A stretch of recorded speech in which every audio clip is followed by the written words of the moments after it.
দর্শক আসসালামু আলাইকুম এবং নমস্কার, শুভেচ্ছা রইল, শুভ সন্ধ্যা। আপনারা জানেন যে সারা দেশের মানুষ উদ্বিগ্ন উৎকণ্ঠায় এবং বাংলাদেশের মানুষ, বাংলাদেশের নাগরিক ছাড়াও দেশ বিদেশে যারা বাংলাদেশের রাজনীতি নিয়ে খবর রাখেন তারা একটা উদ্বেগ উৎকণ্ঠায় আছে। বাংলাদেশের অন্যতম প্রধান রাজনৈতিক দল বাংলাদেশ জাতীয়তাবাদী দল বিএনপির চেয়ারম্যান বেগম খালেদা জিয়া খুবই গুরুতর মাপের অসুস্থতায়। আমরা এই সংক্রান্ত এবং তারপর আরো কিছু ঘটনা প্রবাহ আছে সেগুলো নিয়ে আলাপ চাইতে জন্য প্রথমেই জানিয়ে দিই আমাদের সঙ্গে আজকের আলোচনায় আমাদের লাইভ শোতে যোগ দিয়েছেন দিল্লি থেকে দিল্লি প্রেস ক্লাবের সভাপতি জনাব গৌতম লাহিড়ী। দাদা নমস্কার, আপনাকে আমাদের বাংলাদেশের পক্ষ থেকে এবং দর্শকদের পক্ষ থেকে দেশ বিদেশের নমস্কার, বাংলাদেশি শুভেচ্ছা। ভাষাভাষীর জন্য আমাদের পূর্ণিয়ার খোঁজ পূর্ণিয়ার ভিউ চ্যানেল। দাদা আপনি জানেন বেগম খালেদা জিয়া খুবই সিরিয়াসলি অসুস্থ, তাকে ট্রাই করা উদ্যোগ নেওয়া হয়েছে দেশের বাইরে নেওয়া যায় কিনা, বাট এখনো কনফার্ম না। এর পাশাপাশি বাংলাদেশে এটার একটা রাজনৈতিক এফেক্ট আছে, আপনি সেটা সম্পর্কে অবগত। তার ছেলে তারেক রহমান আজ প্রায় 17 বছর দেশের বাইরে নেই। এর আগে আওয়ামী লীগের কারণে তিনি আসতে পারছিলেন না বলছিলেন। এখন এই সরকারের সময় তার মামলা টামলা সব উঠে গেছে, কিন্তু তিনি আজ জানিয়েছেন যে তিনি একা এটা ডিসিশন নিতে পারছেন না, আরো কেউ কেউ এটার সঙ্গে ইনভলভ। মানে আমরা যেটা বিশ্লেষণ হচ্ছে যে তার দেশে আসায় বাধা আছে। বাংলাদেশে ভেতর থেকে কোন রাজনৈতিক বাধা সেটা নিয়ে আলাপ যেমন আছে, বাংলাদেশে একটা আলাপ আছে যে 4 দলের জোট সরকারের সময় তারেক রহমান তখন প্রভাবশালী মানুষ ছিলেন এবং সেই সময়ে বাংলাদেশ ভারত সীমান্তে বেশ কিছু অনাকাঙ্ক্ষিত ঘটনা ঘটেছিল, বিশেষ করে উলফার যে অ্যাক্টিভিটিস, তাতে করে ইন্ডিয়ান গভর্নমেন্ট একটা খুব তটস্থ অবস্থায় ছিল। এরপর সবচেয়ে আলোচিত ঘটনা ঘটেছিল এবং বিতর্কিত যে 10 ট্রাক অস্ত্র ধরা পড়েছিল চট্টগ্রামে।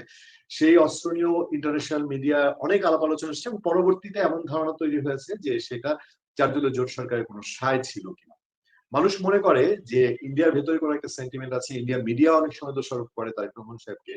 বাংলাদেশের ভেতরে যে শক্তিগুলো চায় না তারেক রহমান সাহেব আসুক, সেই সঙ্গে ভারতের কোনো ভূমিকা আছে কিনা, যে কারণে আমরা আজকে হেডলাইন করেছি ভারত কি তারেক রহমানের ফেরার পথে কোনো বাধা কিনা।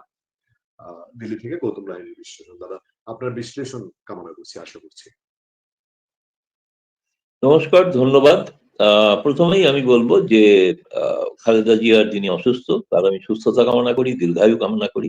তিনি সুস্থ হয়ে আবার সক্রিয় রাজনীতিতে ফিরুন। তার দিকে হয়তো গোটা দেশও তাকিয়ে আছে, তিনি ভবিষ্যতে কি কর্মপন্থা নেবেন।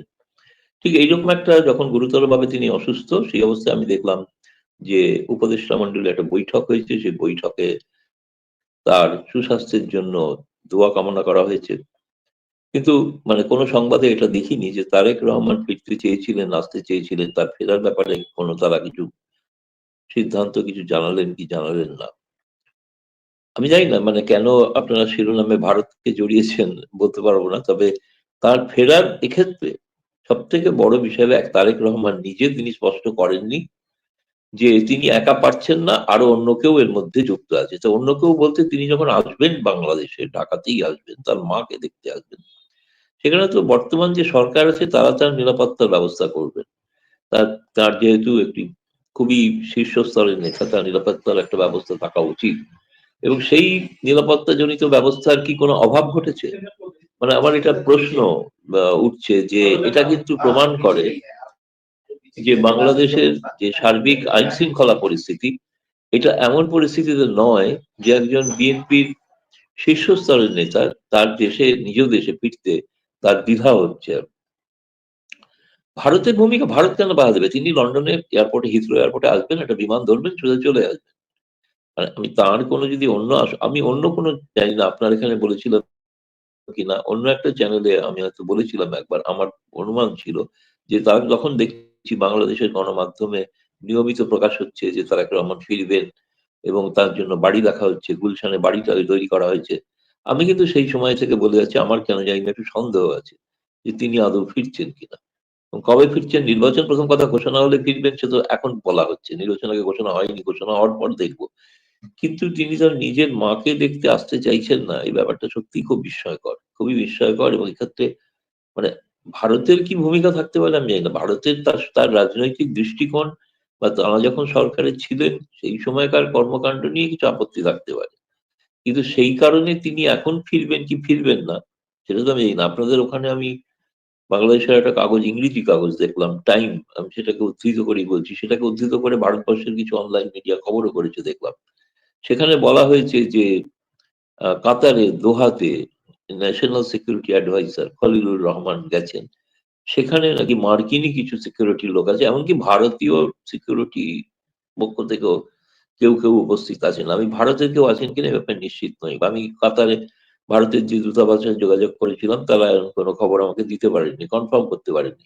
কিন্তু খলিলুর রহমান যে গেছেন সেটা বাংলাদেশের সবাই জানে। আমার মতে সেক্ষেত্রে তিনি হচ্ছেন বেস্ট পার্সন যে বলার তিনি কেন দোহাতে গেলেন। কাতার দোহাতে যাওয়ার পরে যে সংবাদটা, তিনি যেমন ভারতে এসেছিলেন সেই সম্পর্কে একটা বাংলাদেশ হাই কমিশন থেকে একটা বিবৃতি দেওয়া হয়েছিল, কিন্তু তিনি ফিরে গিয়ে বাংলাদেশের মিডিয়ার কাছে কিছু জানাননি কি বিষয়ে কথা হয়েছে, কি কথা হয়েছে। তো আমরা দেখলাম তারপরেই তিনি দোহা গেলেন। সেখানে যে আলোচনা চলছে সেই আলোচনাটা নাকি যা সংবাদ মাধ্যমে প্রকাশিত যে বিএনপির নেতৃত্ব বদলের নিয়ে একটা কথা চলছে। খালেদা জিয়া তো অসুস্থ সেটা ঠিকই, এখন তারেক রহমান ছাড়া বিকল্প বিএনপি নেতৃত্ব এরকম একটা কথা চলছে। একই সঙ্গে নাকি আপনি দেখবেন যে শেখ হাসিনার পুত্র জয় একটা ভিডিওতে বলেছেন যে আওয়ামী লীগের নেতৃত্ব পরিবর্তনের জন্য কেউ কেউ চেষ্টা করছে, কিন্তু সেটা কখনোই আওয়ামী লীগ মেনে নেবে না। স্পষ্ট ভাষায় বলা হয়েছে। বিএনপি থেকে কিন্তু এই খবরের কোনো কন্ডোল করা হয়নি এখনো পর্যন্ত। হয়তো তারা খালেদা জিয়া নিয়ে ব্যস্ত আছেন, সেটার কারণে হয়তো এই সময় তারা গুরুত্ব দেননি। আমার মনে হয় বিষয়টা যথেষ্ট সন্দেহ এবং রহস্য তৈরি করেছে, এ বিষয়ে কোনো সন্দেহ নেই। আজকের যে ঘটনা আপনি বললেন পূর্ণিয়া সাহেব, আমি আপনার পরের প্রশ্নের জন্য অপেক্ষা করছি। দাদা আমি দুটো বিষয়ে একটু আবার আমি একটু আরেকটু তথ্য চাই বা আপনার কাছে আরেকটু বিশ্লেষণ চাই। সেটা প্রথমটা হলো যে কেন এই প্রসঙ্গ উঠে বাংলাদেশে, এটা গত 20 বছর ধরে আছে। 4 দলীয় জোট সরকার 2006 সালে চলে গেছে। তারপর থেকেই যতবারই 10 ট্রাক অস্ত্র মামলা আসে বা উলফা প্রসঙ্গ আসে, এবং সেই সময় উঠে যে 4 দলীয় জোট সরকারের সাথে ভারতের এই দুটা ইস্যুতে যে দূরত্ব, এই দূরত্ব যেহেতু সীমান্তবর্তী বড় দেশ, 3 দিক দিয়ে ভারত ঘিরে আছে।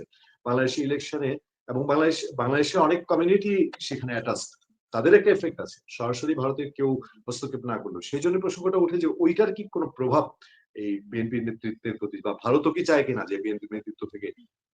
সজীবাদের জয়ের কথা আপনি বললেন, উনি বলেছেন যে দুটা দেশ চায় যে বিএনপি এবং আওয়ামী লীগের নেতৃত্বে শেখ পরিবার এবং জিয়া পরিবার না থাকে। সেটার মধ্যে ভারতও কি আছে কিনা এই প্রশ্ন আমাদের মধ্যে। নাম্বার 2 হচ্ছে আপনি নিজে অজিত দোভালের যে প্রসঙ্গ, খলিলুর রহমানের যে প্রসঙ্গটা তুললেন দোহা বৈঠকে, সেই বৈঠকটায় আদতে ভারতের দিক থেকে আপনি আর কিছু, মানে ভারতের চাওয়া পাওয়া কি, চাইতে ভারত কি চায়, যেটা আপনি এর আগে আলোচনা বলেছেন যে খলিলুর রহমানকে কিছু বিষয়ে ভারত তার ডিমান্ড জানিয়েছে, এটার জন্য একটা টাইম ফ্রেম হয়তো বলেছে। এটার আরেকটু বিস্তারিত জানতে চাই, এই দুটো প্রসঙ্গ একটু।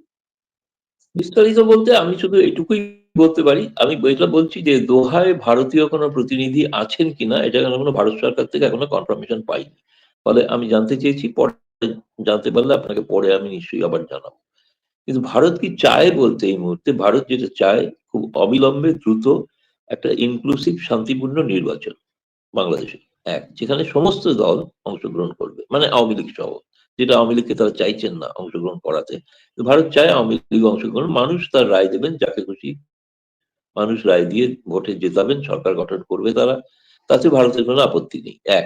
2 হচ্ছে বাংলাদেশে 5ই আগস্টের পর থেকে যে লক্ষ্য করা গেছে বেশ কিছু জঙ্গি সংগঠন তারা মাথাচাড়া দিয়ে উঠেছে, এবং সন্ত্রাসবাদী সঙ্গে সঙ্গে চরমপন্থী কিছু দল। এই দলগুলোকে নিয়ন্ত্রণে রাখার জন্য ভারত থেকে নিশ্চয়ই একটা, সেটা হচ্ছে ভারত চায় এগুলোকে নিয়ন্ত্রণ করা হোক, বা যাদেরকে জেল থেকে মুক্তি দেওয়া হয়েছে প্রয়োজনের হলে তাদের আবার কারাবন্দী করা হোক।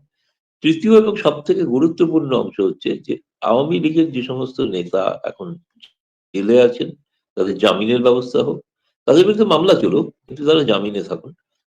চতুর্থত যে সমস্ত নেতা বাইরে আছেন, মানে ভারতে আছেন, তাদের একটা নিজ নিজ দেশে ফেরার একটা উদ্যোগ কিছু করা যায় কিনা। আমি বলছি ভারত চায় যে তারা তো দীর্ঘকাল এখানে অনন্তকাল বসে থাকতে পারেন না, এটা সম্ভব না নিজের দেশ ছেড়ে।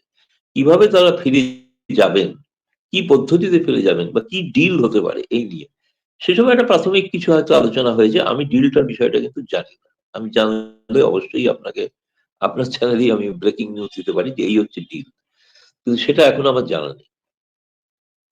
দাদা আমি আরেকটা প্রসঙ্গে যেতে চাই। আপনার নিশ্চয়ই নজরে এসেছে বাংলাদেশের প্রধান উপদেষ্টা chief adviser press wing, CA press wing এর সরকারি মুখপাত্র শফিকুল আলম, তিনি একটা ফেসবুক পোস্টে জানিয়েছেন যে ভারত থেকে প্রথম প্রত্যাবর্তন শুরু হবে সাবেক স্বরাষ্ট্রমন্ত্রী আসাদুজ্জামান খান কামালকে দিয়ে, তারপর একে একে সবাই ফিরে আসবে। বাংলাদেশ ভারত সম্পর্কের মাঝে এটা সাংঘাতিক বড় একটা ইস্যু। তাহলে কি ওনার বক্তব্য ধরে নিলে আমাদের বিশ্বাস করতে হয় যে ভারত তাহলে আহ সাবেক স্বরাষ্ট্রমন্ত্রী আসাদুজ্জামান খান কামালকে ফেরত দিচ্ছে?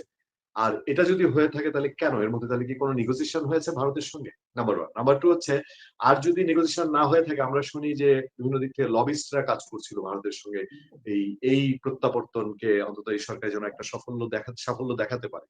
এরকম কোন সংবাদ আপনার কাছে আছে কিনা যে কোন লবিস্ট নিয়োগ হয়েছিল বা লবিস্ট ফেল করেছে বা সাকসেস হয়েছে? এই বিষয়টাই আপনার একটু দৃষ্টি আকর্ষণ করছি।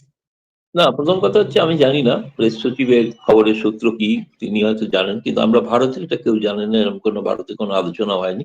ভারত সরকার এখন পর্যন্ত যেটা বলেছেন প্রকাশ্যে, আমরা ওই আইসিটি ট্রাইব্যুনালের রায়টা খতিয়ে দেখছি, তার বিচার বিভাগীয় এবং তার আইনগত দিক খতিয়ে দেখা হচ্ছে, এবং সেই খতিয়ে দেখার বিষয়টা এখনো তো সম্পূর্ণ হয়নি। সেটা সম্পূর্ণ হলে তারপরে একটা সিদ্ধান্ত। আর একটা জিনিস আপনাদের, সেটা অনেকেই বলেন যে ফেরত দিতে গেলে তো এক্সট্রাডিশন ত্রুটি, মানে বন্দি প্রত্যর্পণ চুক্তি অনুসারে ফেরত দিতে হবে, তাই না? কোনো আজ কাউকে তুলে দেওয়া হলো এরকম কিছু নয়, যেটা ধরুন শেখ হাসিনা বহু উলফা জঙ্গিদের ভারতের হাতে তুলে দিয়েছিল, সেগুলো তো সবকটাই তখন তাদের ছিল। কিন্তু লক্ষ্য করে দেখবেন, যাদেরকে তুলে দেওয়া হয়েছিল প্রত্যেককেই কিন্তু শেখ হাসিনা সরকার গ্রেপ্তার করেছিল। ভারতে শেখ হাসিনা বা কামাল সাহেব কেউ কিন্তু বন্দী নন। বন্দী না হলে বন্দী প্রত্যাবর্তন চুক্তি কি করে পালিত হবে, কি করে বাস্তবায়িত হবে? আগে তো তাকে, অর্থাৎ যে অভিযোগে তার বিরুদ্ধে সাজা হয়েছে, সেই অভিযোগে ভারতে তাকে আটক করতে হবে। আপনি দেখুন ভারতেরও বেশ কিছু অপরাধী বিদেশে পালিয়ে আছে, এবং তাদের বিরুদ্ধে ভারত সরকার তাদের ফেরত চেয়েছে, মানে বাংলাদেশে নয়, অন্যত্র। লন্ডনে যারা আছে, সেই বিজয় মালিয়া, ললিত মোদী, নীরব মোদী, তাদেরকে যখন ফিরিয়ে আনার দাবি করা হয়েছে, তখন সেটা কিন্তু সেখানকার আদালত সেটা খতিয়ে দেখছে। ফলে এর মধ্যে একটা প্রচ্ছন্ন ইঙ্গিত আছে যে ভবিষ্যতেও আমাদের ভারতের আদালতে এগুলোকে পুরো, এগুলো তার প্রক্রিয়াগুলো চলবে। আমার ধারণা উনি কেন বলেছেন আমি জানি না, ওনার কাছে বিশেষ কিছু সংবাদ থাকতে পারে, উনি প্রেস সচিব মহামান্য ইউনূস সাহেবের ঘনিষ্ঠ ব্যক্তি। কিন্তু আমাদের কাছে আমাদের স্বাভাবিক যুক্তিতে যেটুকু আমরা জানি, তাতে একজনকেও ফেরত দেওয়ার প্রশ্ন নেই, কাউকেই ফেরত দেওয়ার প্রশ্ন নেই।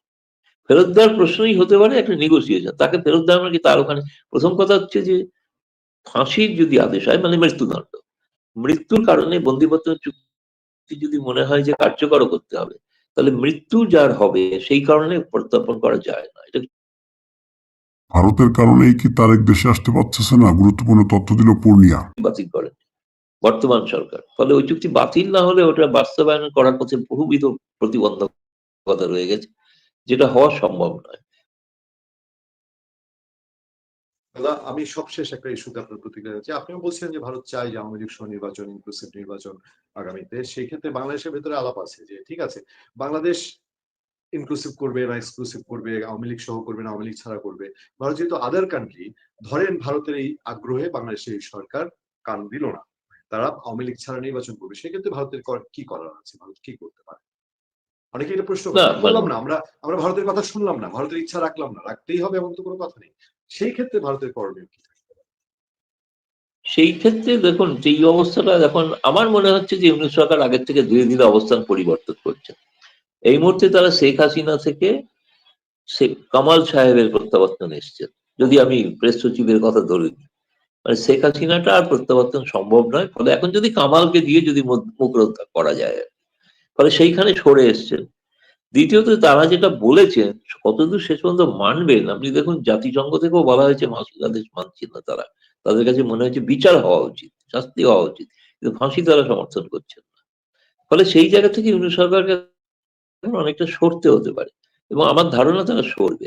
এবং সেই সরার কারণে কি ভবিষ্যতে পরিস্থিতি দাঁড়াবে, সেটা এখনই আপনি যেটা বলছেন, যে কথাটা, আমার ধারণা ওই অবস্থাটা থাকবে না। আপনি যদি বলছেন ওইটা ছাড়া নির্বাচন, সেটা আমার কাছে খুব অবাস্তব মনে হচ্ছে না, যে কারণ দেশের একটা বৃহৎ অংশের মানুষ আওয়ামী লীগের কর্মী না হলেও তারা আওয়ামী লীগকে পছন্দ করেন বা সমর্থক, কিংবা মুক্তিযুদ্ধের পক্ষে যারা, তারা খুব সহজে নির্বাচনে অংশগ্রহণ না করলে সেই নির্বাচনটাকে বৈধতা পাবে গোটা বিশ্বে, আমার মনে হয় না। সেই জন্য ইউনূস সরকার একটা দ্বিধায় আছে, ভাবছেন তারা। অনেক অনেক ধন্যবাদ দাদা। আজকে আমরা সংক্ষিপ্ত অনুষ্ঠান এখানেই শেষ করবো। আপনাকে 15 মিনিট কথা বলার জন্য অনেক ধন্যবাদ। আপনার দীর্ঘায়ু, সুস্থতা এবং ধন্যবাদ। আপনার সফলতা কামনা করে আজকে বিদায় নিচ্ছি। ভালো থাকবেন, সুস্থ থাকবেন। আপনার শুভ সন্ধ্যা। শুভ সন্ধ্যা।